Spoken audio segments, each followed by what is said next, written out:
सैनिक भाइयों, जय हिंद, वंदे मातरम। स्वागत है आप सभी का सैनिक सुविधा पर। साथियों, अगर आप भी सैनिक हैं या पूर्व सैनिक हैं तो आज का वीडियो आप सभी के लिए बहुत महत्वपूर्ण होने वाला है, क्योंकि सैनिक भाइयों, आज के वीडियो में ऐसे मुद्दों पर बात होगी जो सभी सैनिकों व पूर्व सैनिकों के लिए बहुत महत्वपूर्ण मुद्दे हैं। तो पहला मुद्दा रहेगा, जो पूर्व सैनिकों को विकलांगता पेंशन मिलती है और उसके लिए आर्मड फोर्स ट्रिब्यूनल ने हमारे पूर्व सैनिकों के हक में आदेश दिया हुआ है, लेकिन सरकार ने उसे सुप्रीम कोर्ट में चुनौती दी हुई है। तो उसके बारे में बात होगी। पूर्व सैनिकों को जो विकलांगता पेंशन है वो कब तक मिलेगी, उसमें क्या चल रहा है।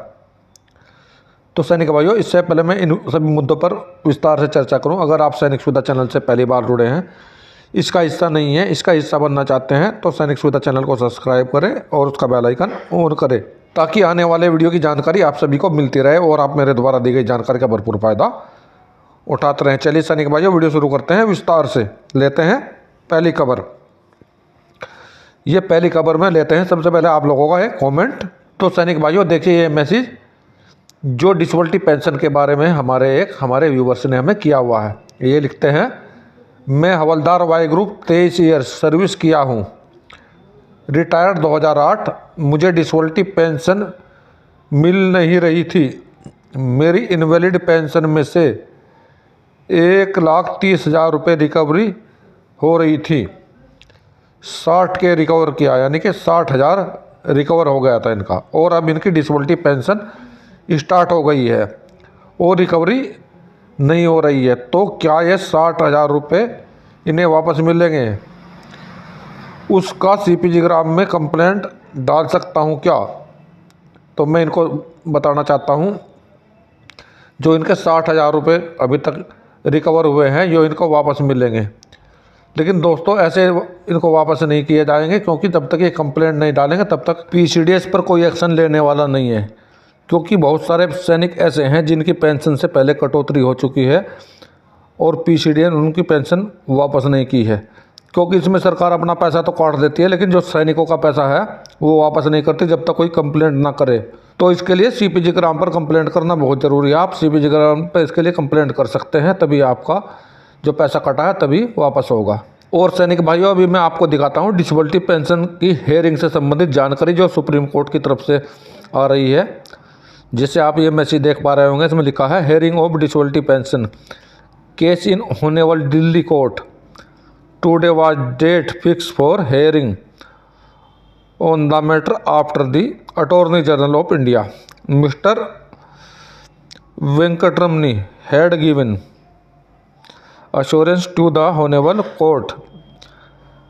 The last date will go through as case personally, and then it is very amusing him doing somersault today and in the trying to justify reason of not granting disability pension to soldier in spite of the order having been passed in their favor of LDAFT's friends. Keep your finger crossed. Very soon the Honorable Supreme Court bench headed by Honorable Justice Oka is going to come but clear cut guidelines on issue.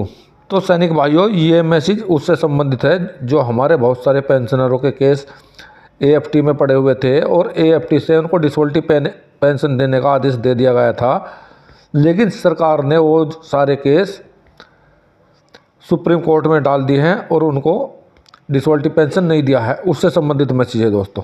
इसको मैं अभी आपको हिंदी में convert करके दिखाता हूँ। साथियों देखिए, यह है हिंदी में। माननीय दिल्ली उच्च न्यायालय में विकलांगता पेंशन मामलों की सुनवाई। आज मामले की सुनवाई के लिए तारीख तय की गई थी, क्योंकि भारत के अटॉर्नी जनरल वेंकटरमनी ने पिछली तारीख पर माननीय न्यायालय को आश्वासन दिया था कि वे प्रत्येक मामले को व्यक्तिगत रूप से देखेंगे और फिर जवाब देंगे।